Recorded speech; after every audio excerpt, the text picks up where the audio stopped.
Good morning प्यारे बच्चों, math theta 16 पे आप सभी का स्वागत है। बच्चों, कल हमने प्रश्नावली 3.2 के बारे में हमने बेसिक पढ़ा था। आज हम प्रश्नावली 3.2 के उदाहरण पढ़ेंगे, उसके बाद में प्रश्नावली पढ़ेंगे। तो मैं आपको यदि कल जो हमने बेसिक पढ़ा है उसमें अगर नहीं भी समझ में आया है तो आज ट्यूशन करेंगे तो आपको अच्छे से समझ में आ जाएगा।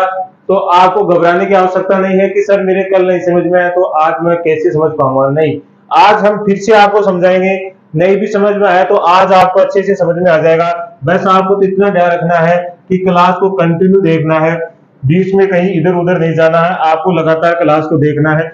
एक बार नहीं समझ में आया तो दूसरी बार देखो, दूसरी बार आया तो तीसरी बार देखो। अगर आप मन से करोगे तैयारी तो अच्छे से समझ में आएगा। ये नहीं है कि सर समझ में नहीं आएगा, जरूर आएगा। तो अब देखो, आपके सामने उदाहरण नंबर 4 लिखा हुआ है। पहले उदाहरण को अच्छे से पढ़ लीजिए। ग्राफ द्वारा जांच कीजिए कि समीकरण युग्म संगत है। यदि संगत है तो उसको ग्राफीय रूप में हल करना है। कल मैंने आपको बताया था कि संगत क्या होता है, असंगत क्या होता है। या फिर पहली बात, संगत वही होगा जिसका हल निकाला जा सकता है। जिसका कोई हल होता है वो क्या कहलाएगा, संगत कहलाएगा।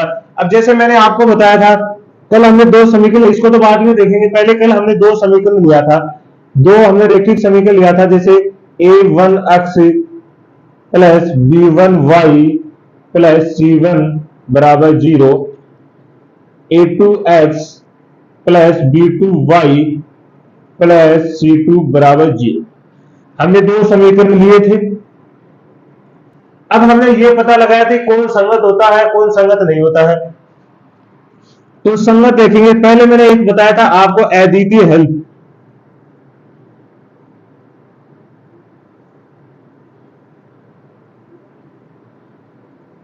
दूसरा होता है समान। अद्वितीय हल में क्या होती है, रेखाएं प्रतिच्छेदी होती है। प्रतिच्छेदी। दूसरी, इसकी तीसरी कंडीशन है कि ये संगत होते हैं। जो समीकरण अद्वितीय होगा वहां रेखाएं क्या करेंगी, प्रतिच्छेदी करेंगी। और प्रतिच्छेदी करेंगी तो वो कौन सी रेखाएं कहलाएंगी, संगत रेखाएं कहलाएंगी। अब देखते हैं कि अद्वितीय हल कब होता है। तो मैंने आपको बताया था, देखो इसको कैसे लिखेंगे, a1 बटे a2 इक्वल है b1 बटे b2 इक्वल है c1 बटे c2 के। ठीक है, यहां तक तो आपको कोई प्रॉब्लम नहीं होगी। फिर उसके बाद में मैंने आपको बताया था, जब a1 बटे a2 इक्वल है b1 बटे b2 के, ऐसा लिखा है। जब ये a1 बटे a2 इक्वल नहीं होगा, पहले तो मैंने इसको यहां से यहां सता रहा है, जब ये दोनों एक दूसरे के क्या नहीं होंगे, इक्वल नहीं होंगे, तब हमारी रेखाएं कैसी होंगी, प्रतिच्छेदी होंगी। और उन्हें हम क्या बोलेंगे, संगत बोलेंगे। क्या बोलेंगे, संगत बोलेंगे। जब a1 बटे a2 इक्वल नहीं है b1 बटे b2 के, तब तो रेखाएं क्या कहलाएंगी, प्रतिच्छेदी रेखाएं कहलाएंगी। और क्या है वो, संगत रेखाएं हैं।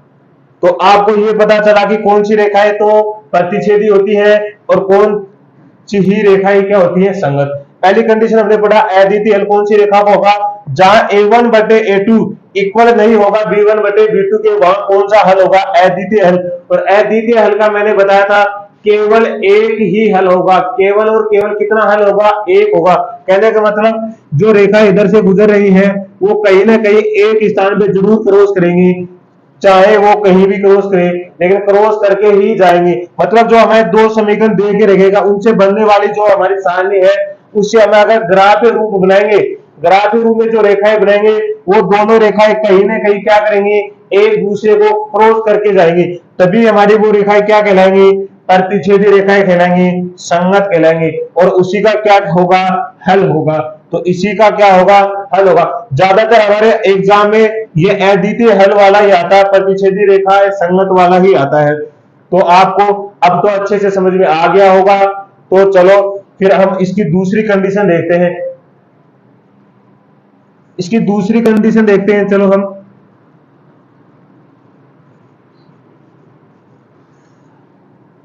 अब जैसे दूसरी कंडीशन है अपरिमित।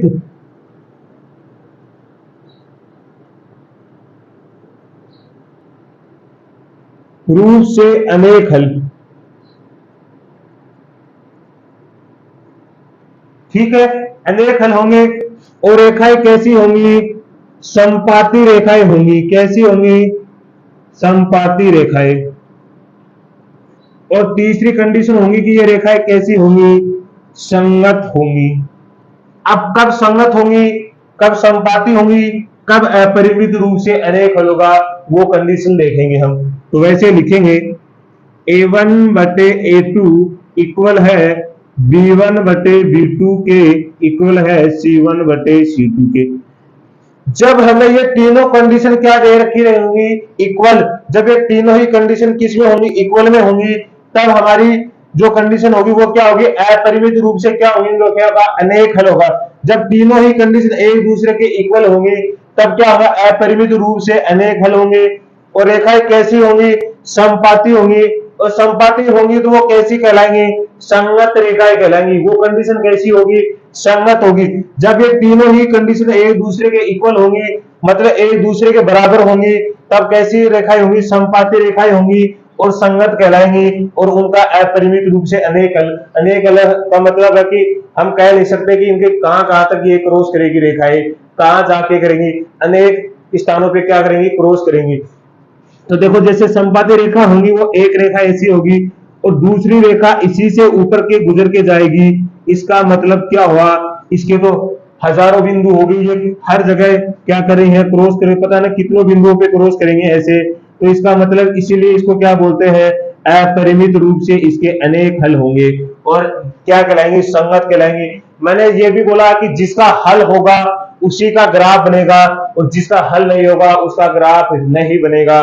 तो जो देखो, अब इसका हल है अनेक रूप से अनेक हल है, अपरिमित रूप से अनेक हल है इसके।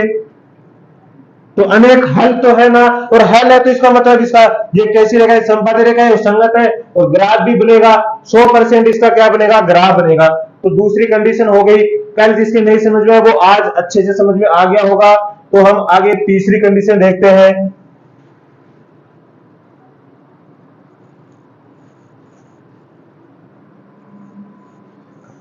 तीसरी कंडीशन में क्या है?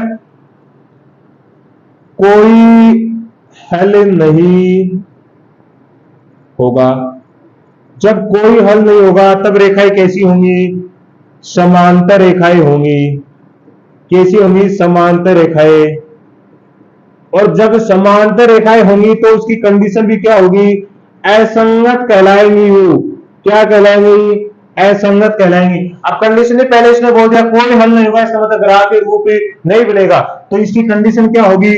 B1 बटे B2 इक्वल नहीं होगा C1 बटे C2 के। कहने का मतलब ये होगा, जैसे यहां लिखा 3/4, इधर आएगा 5/4, मतलब 3/2, सॉरी 3/2 इक्वल नहीं होगा 5/4 के। ऐसी कंडीशन आएगी तो समझ जाना कि वो समांतर रेखाएं हैं, मतलब ऐसी रेखाएं हैं जो एक दूसरे को कहीं नहीं काटेंगी और क्या कहलाएंगी? असंगत रेखाएं कहलाएंगी। क्या कहलाएंगी? असंगत रेखाएं कहलाएंगी। तो आपको अच्छे से समझ में आ गया होगा। नहीं भी आया तो आप क्लास को 1 या 2 या 3 बार रिवाइज करके देखेंगे तो आपको अच्छे से समझ में आ जाएगा। ये नहीं है कि एक बार आपने क्लास देखी नहीं समझ में आया तो आपने क्लास को छोड़ दिया, नहीं, एक बार फिर से देखिए, आप समझिए कि ये हो कैसे रहा है। कंडीशन को समझेंगे तो आपको अच्छे से समझ में आएगा। अगर आप एक बार में ही हार मान लेंगे, एक बार देखने के बाद ये सोचेंगे नहीं समझ में आ रहा, आपको नहीं समझ में आएगा। आप कहीं भी देख लो, अगर आपको मन से अगर खाना खाओगे तो भूख, खाना खाने के बाद भी आपको भूख लगेगी, लग सकती है, लेकिन अगर आप मन से ही खाना नहीं खाओगे तो आपको भूख लगते हुए खाना क्या नहीं लगेगा? अच्छा नहीं लगेगा। उसी तरह अगर आप मन नहीं लगाओगे तो ये पर्सनालिटी आपको नहीं समझ में आएगी। मन से पढ़ोगे तो ये पर्सनालिटी आपको अच्छे से समझ में आएगी। तो ध्यान से पढ़ना है। अब हम स्टार्ट करते हैं उदाहरण। अब उदाहरण 4 को हम क्या करते स्टार्ट करते हैं। तो देखो, अब पहले हम इसकी कंडीशन चेक करेंगे कि क्या ये सही कौन सी कंडीशन में है। क्या ये तो संगत है, संगत है, समांतर है, जो भी है। पहले लिखेंगे समीकरण को सही रूप में लिखेंगे। x + 3y - 6 बराबर 0। समीकरण नंबर ये तो 1 था, ये 2, तो ये कौन सा हो गया? 3। इसको लिखेंगे 2x - 3y - 12 समीकरण नंबर कितना हो गया 4। ठीक है, हमें क्या पता है कि हमें पता है यहाँ ये A1 का मान होता है, ये B1 का होता है, ये C1 का होता है, ये A2 का होता है, ये B2 का होता है, ये C2 का होता है। तो हम पहले मान रखेंगे A1 का मान कितना है। देखो अक्ष के गुणांक में कुछ नहीं है, इसका मतलब आप याद रखना जिसके गुणांक में कुछ नहीं होता उसके गुणांक में 1 होता है। तो इस A1 का मान कितना है 1। B1 का मान कितना आएगा, जहां B1 का मान है तो 3 और C1 का मान क्या आएगा -6। A2 का मान कितना है 2 है और B2 का मान कितना है, देखो माइनस में है तो -3 और C2 का मान क्या होगा हमारा -12 हो गया।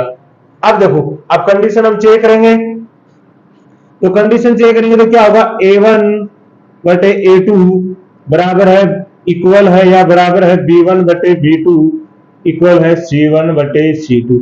इक्वल का मतलब होता है बराबर, जो ये हमारे पास बराबर का निशान लगा इसको बोलते हैं इक्वल।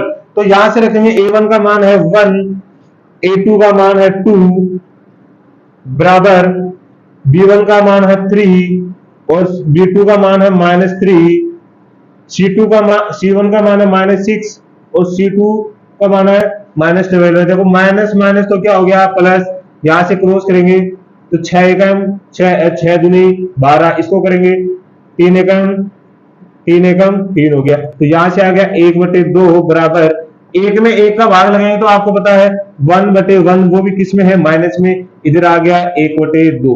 तो यहां देखो ये एक दूसरे के इक्वल है क्या, नहीं है, मतलब क्या नहीं है A1 बटे A2 इक्वल B1 बटे B2, मतलब A1 बटे A2 इक्वल नहीं है B1 बटे B2 के। तो ये रेखा एक कैसी रेखा एक है, कैसी कंडीशन बनी है, तो क्या लिखेंगे इन समीकरणों का अद्वितीय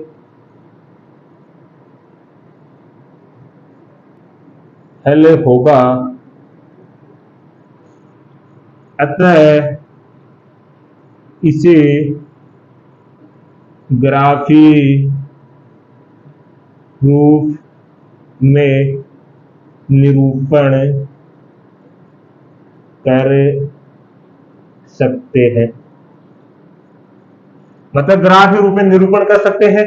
अब जब कंडीशन ये आ गई हमारे पास तो ग्राफी रूप में निरूपण कर सकते हैं। तो यहां तक आपको समझ में आया होगा, स्क्रीनशॉट लीजिए, उसके बाद में इसको ग्राफी रूप में निरूपण करते हैं।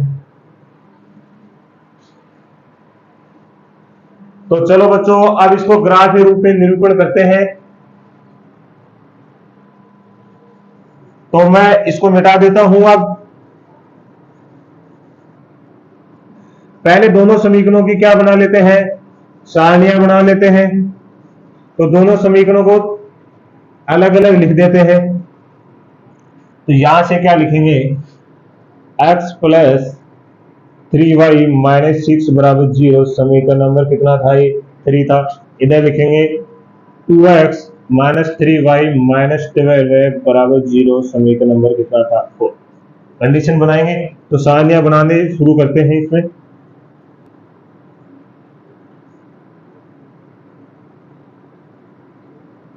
छोटी बना लेंगे, ज्यादा बड़ी की आवश्यकता नहीं है। तो ध्यान से समझना, परीक्षा में ग्राफ तो ये मानो 100% आता ही है, कभी 5 नंबर, कभी 6 नंबर, कभी 4 नंबर में ग्राफ आता है। तो अब इस कंडीशन में क्या रखें, किसी का भी मान रख लो आप। चलो हम किसका रख लेते हैं, x का मान क्या रख लेते हैं 0 लिख लेते हैं, x बराबर 0 लेने पर तो यहां से हो गया क्या आएगा 0 प्लस 3y माइनस 6 बराबर 0, 0 तो 0 ही होता है। तो यहां से आ गया 3y माइनस 6 बराबर 0। ये 6 है इधर, ये माइनस का इधर भेजेंगे तो किसमें जाएगा प्लस में, तो ये आ गया 3y बराबर 6 और y बराबर क्या आ जाएगा 6 बटे 3। तो 3 से डिवाइड करेंगे तो कितने पर जाएगा 2 पर। तो कितना हो गया, अगर x का मान 0 लिया तो y का मान कितना आएगा 2 आएगा। अब की बार क्या लेके देखेंगे हम, अब देखो यदि हम 2 रखेंगे तो देखो ये प्लस के 2 है, ये माइनस के 6 है, तो प्लस के 4 बचेंगे और 4 बचेंगे तो क्या नहीं होगा, वो एक दूसरे डिवाइड नहीं होगा। तो हमें क्या लेके चलना पड़ेगा, x का मान x बराबर 3 लेने पर। इसे 3 लेंगे तो क्या होगा, 3 प्लस 3y माइनस 6 बराबर 0। देखो जब प्लस के तरीके है माइनस के 6 है तो कितने बचेंगे, 3 क्या लिखेंगे, 3y माइनस के 3 बराबर 0। इस 3 को बराबर माइनस का उधर भेजे तो क्या हो जाएगा, 3y बराबर प्लस के क्या 3 हो जाएंगे, और यहां से आएगा y बराबर 3/3, 3 से 3 डिवाइड होगा तो कितना 1, मतलब x का मान हमने 3 लिया तो y का मान कितना आया है, 1 आया है। ठीक है, ऐसी कंडीशन इधर बनाएंगे।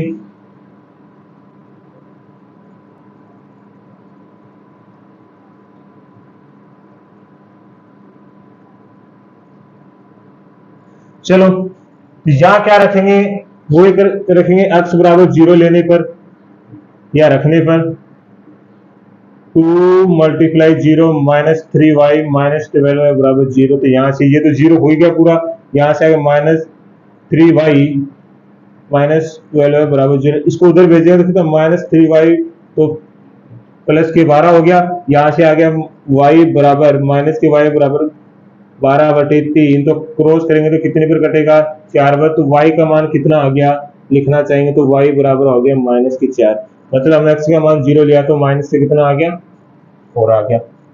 अब की बार क्या लेंगे, यहां से ऐसा मान रखना है। अब फिर वो क्या करेंगे, x बराबर 3 लेने पर, ठीक है, तो 3 लेंगे तो क्या हो जाएगा, देखो 2 multiply 3 minus 3y minus 12y बराबर 0, तो 6 माइनस 3y माइनस 12y बराबर 0। यहां से आ गया माइनस 3y माइनस के 6 बराबर 0। इसको मैं इधर कर देता हूं तो यह आप देख लेना, ठीक है, इधर तीर का निशान बना के इधर कर दिया मैंने, तो यहां से क्या आएगा, माइनस के 3y बराबर, देखो ये माइनस का उधर जाएगा तो कितना हो जाएगा, माइनस प्लस के 6 हो गया। अब इसको उधर भेजेंगे तो माइनस के y बराबर 6/3, तो कितने पर डिवाइड हुआ है, 2 पर। तो y बराबर देखो इस माइनस को इधर लगाओ या उधर, एक ही बात है, तो माइनस के 2। अगर हमने x का मान 3 लिया है तो माइनस के कितना आया है, y का मान 2। तो दोनों कंडीशन आ गई हमारे पास। आपको मान ऐसा रखना समीकरण के अंदर वो आसानी से कर सके, देखो जहां यहाँ डिवाइड हो रहा है अच्छे से ऐसा रखना है। ये जरूरी नहीं है कि आप अपनी तरफ से कुछ भी रख सकते हैं, वो आप पे डिपेंड करता है, लेकिन अगर पॉइंटों में आ जाएगा तो थोड़ी समस्या रहेगी आपको ग्राफ बनाने में। तो आप पूरा पूरा मान लीजिए ना, पॉइंट में लेना है क्यों, आपको सही मान लेना है। तो चलो इसका एक स्क्रीनशॉट लीजिए, फिर हम ग्राफ बनाते हैं।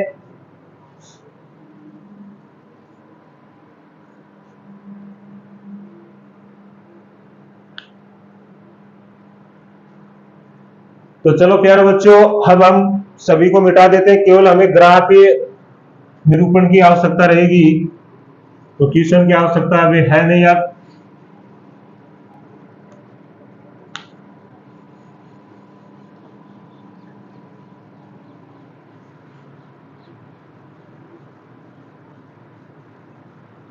बच्चों अगर नहीं समझ में आया है कहीं भी तो आप कमेंट में आप कमेंट करके कहेंगे सर यहाँ नहीं समझ में आया, तो हम पर्सनली जो शुरू करेंगे ना कल, तो उससे पहले आपको वो बता दिया जाएगा, एक क्लास छोटी उसकी बना के आपको वो बता दिया जाएगा, उसके बाद में दूसरी क्लास बना के उसमें अगली क्लास समझा देंगे। तो आपको ये नहीं है कि सर नहीं समझ में आया तो बूझना ही नहीं है।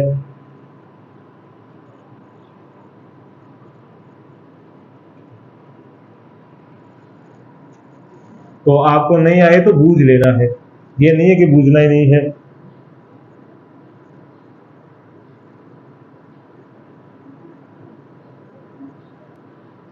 वो कहावत है ना, वो लोग खाना खाएंगे तो हमारे खुद की पेट की ही भूख मिटेगी, दूसरे की पेट की भूख नहीं मिटेगी। तो उसी तरह हम पढ़ेंगे तो हम ही सीखेंगे, कोई दूसरा नहीं सीखेगा। तो आप अपने पे ही रखना है, ये नहीं कि कोई क्लास नहीं देख रहा तो मैं भी नहीं देखूंगा, तो वो बात नहीं है। भला तो आपका होना है, उसका नहीं होना पढ़ने वाले भी।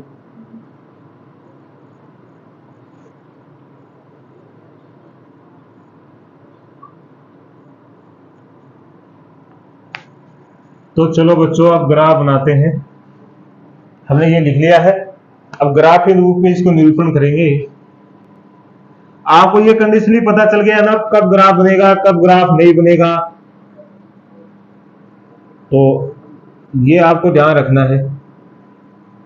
या 1 2 3 4 5 तक ले लेंगे, यहाँ x प्लस होता है, ये y प्लस होता है, तो यहाँ से लेंगे 1 2 3 4 और यहाँ ले लेंगे 5, इधर होता है 1 2 3 4 5, ये x माइनस को होता है, इसका मतलब क्या होगा माइनस माइनस, इधर सभी माइनस के निशान, ये y माइनस को होता है, तो यहाँ लिखेंगे 1 2 3 4 5, ये सभी किसके होंगे माइनस के। अब देखो बच्चों, अब कंडीशन देखते हैं, पहला समीकरण ये वाला हमारा, इससे बनाएंगे, x पे 0 है y पे 2 है, मतलब x पे 0 तो यही हो गया, मूल बिंदु 0 0 होता है यहाँ पे, तो यही हो गया, इसका मतलब क्या है y पे कितना 2, तो कहां y2, तो यहाँ हो गया, तो इसका मतलब है यहाँ क्या आएगा 0 2 आएगा। उसके बाद x पे 3 है y पे 1 है, मतलब देखो यहाँ इसकी सीध में यही आएगा क्या, तो एकदम सीधा, तो यहाँ आ गया, इसका मतलब क्या है 3 1 है। अब इस कंडीशन को हम मिला देते हैं, बड़ा फूटा तो है नहीं हमारे पास, छोटे से ही काम चलाएंगे, तो आपकी कॉपी में तो अच्छे से आ जाएगा। तो देखो हमारे लाइनें मिल गई हैं, आगे तक इसको बढ़ा देते हैं, ऐसे आगे तक चली जाएगी ये, ठीक है, इसको आगे तक बढ़ा देते हैं, यहाँ से तो सीधी लाइन होगी ना। अब दूसरी में ये कौन सी रेखा है, रेखा का ना, रेखा जरूर लिखना आपको, कौन सी रेखा है ये बतानी है कि ये वाली रेखा है, तो रेखा लिख दिया हमने।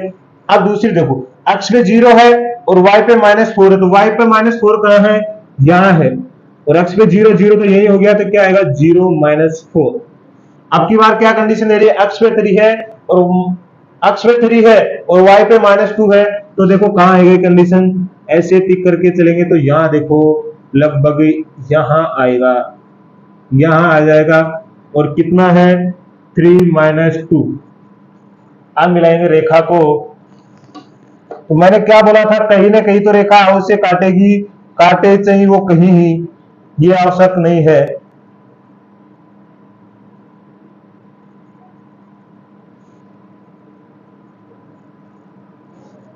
तो देखो प्यारे बच्चों, इस रेखा ने क्रॉस किया है क्या, कहीं तो काटा है कि नहीं काटा है, देखो ये काटा नहीं, इसको मतलब क्रॉस किया है, इसका मतलब ये हमें पता लगा लिया था कि ये कौन सी रेखा है, अद्वितीय हल वाली है, मतलब क्या प्रतिच्छेदी रेखाएं हैं, संगत रेखाएं हैं, इसका मतलब ये कहीं ना कहीं क्या करेंगे काटेंगे। तो देखो यहाँ इस बिंदु पे इसने काटा है, तो आपको ये समझ में आया होगा, आप स्क्रीनशॉट लेंगे इसका।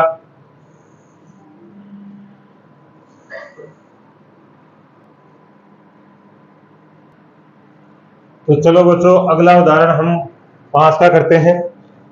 तो चलो क्वेश्चन को पढ़ते हैं, ग्राफीय द्वारा ज्ञात कीजिए कि निम्न समीकरण युग्म का हल नहीं है। ये बताना क्या इसका हल नहीं है, अद्वितीय हल है अथवा अपरिमित रूप से अनेक हल है, ये बताना है। ये कंडीशन चेक करेंगे हम। तो सबसे पहले क्या करेंगे, देखो ये समीकरण तो ठीक बना, लेकिन इसको किस में बनाएंगे, सही रूप में बनाएंगे, तो इसको तो ऐसे लिखेंगे 5x माइनस के एट वाई, ऐसे चलो इसको नहीं है, इसको सही कंडीशन में बनाएंगे तो कैसे बनाएंगे, देखो इसके नीचे कुछ नहीं लिखा हुआ है तो 3 के नीचे 1 लगा देंगे, इस 1 के नीचे कुछ नहीं है तो 1 लगा देंगे। अब देखो इन सभी का जब एलसीएम लेते हैं, देखो इस सेम कितना है, यहाँ भी 5 है, यहाँ भी 5 है, यहाँ 1 है 1 है, 1 का तो कोई महत्व होता ही नहीं है, 1 तो किसी भी संख्या नीचे लगाओ वो संख्या रहती है। तो जब भी नीचे सेम संख्या होती है, क्या होंगी, सेम संख्याएं होंगी, तो आपको उसको क्या करना, पूरे समीकरण को उस संख्या से मल्टीप्लाई कर देना। क्या करना है, मल्टीप्लाई कर देना है, या सॉरी डिवाइड कर देना, सॉरी डिवाइड करना है, क्या करना है डिवाइड कर देना। तो क्या करेंगे, लिखेंगे हम समीकरण 2 को 5 से गुणा करने पर, पूरे समीकरण को क्या करते हैं गुणा कर देंगे, तो यहां क्या आएगा 5 मल्टीप्लाई 3x माइनस 5 गुणा मल्टीप्लाई लिख सकते हैं गुणा x प्लस 5 मल्टीप्लाई 3/5, इधर आएगा 5 गुणा 1। तो यहां से देखो ये तो सही है, 15x हो गया, माइनस देखो 5 से 5 कैंसिल हो गया तो 24x हो गया, y हो गया, सॉरी ये y है, और इधर से 5 से 5 कैंसिल हो तो बचा 3, उधर हो गया 5। ये समीकरण नंबर कौन सा हो गया, 3 हो गया। अब कंडीशन चेक करता है कि ये अद्वितीय हल होगा या कोई हल नहीं होगा या अपरिमित रूप से अनेक हल होगा। तो सबसे पहले यहां क्या करेंगे हम, a1, यहां से समीकरण क्या आया हमारा, एक समीकरण तो है 5x माइनस 8y प्लस 1 बराबर 0, समीकरण नंबर 1 है। और दूसरा समीकरण नंबर 3 है हमारे पास 15x 24y प्लस 3 बराबर 5, समीकरण नंबर, सॉरी यहाँ कितना लिखा है, 0 लिखा क्या, तो 0 लिखा है। ये क्या लिख दिया मैंने, सॉरी यहाँ भी 0 है और यहाँ 0 से मल्टीप्लाई होगा तो 0 हो जाएगा, तो यहाँ क्या आएगा, 0 ही आएगा। एक लिख दिया ना मैंने, यहाँ गलती से हो गया, तो यहाँ देखो स्टार मल्टीप्लाई इधर चीज डिवाइड, यहाँ इधर क्या है बराबर की चीज वो 0 हो। अगर 0 को भी हमें इस समीकरण पूरे को 5 से करें तो 0 को 5 से मल्टीप्लाई तो करेंगे एक बार, हमें पता 0 ही आएगा, तो यहाँ भी क्या होगा, 0 ही होगा। तो यहाँ से देखो a1 का मान कितना है, यहाँ से 5, b1 का मान कितना माइनस के 8 और c1 का मान कितना है 1, a2 का मान है 15, b2 का मान है माइनस के 24 और c2 का मान कितना है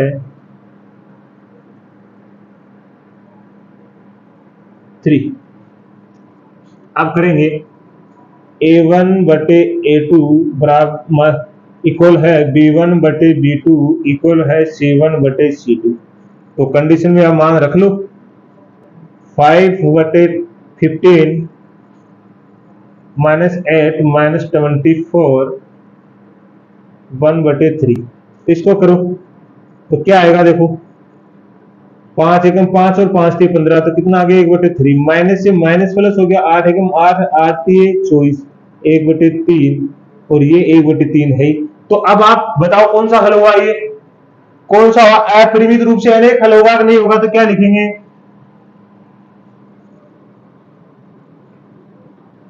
समीकरणों का अपरिमित रूप से अनेक हल है, अनेक हल है। तो समीकरणों का अपरिमित रूप से क्या है, अनेक हल है। जब तीनों ही कंडीशन एक दूसरे के इक्वल है तो कौन सा कहलाता है, समीकरणों का अपरिमित रूप से क्या कहलाएगा, अनेक हल होंगे। मतलब क्या होंगे, वो समपाती रेखाएं होंगी और क्या होंगी, संगत होंगी। तो यह कंडीशन आपको समझ में आ गया होगा कि आप स्क्रीनशॉट ले लेंगे। और आज के लिए इतना ही बहुत है। तो सभी को मैथ अड्डा 16 की तरफ से धन्यवाद है और आपका दिन शुभ रहे।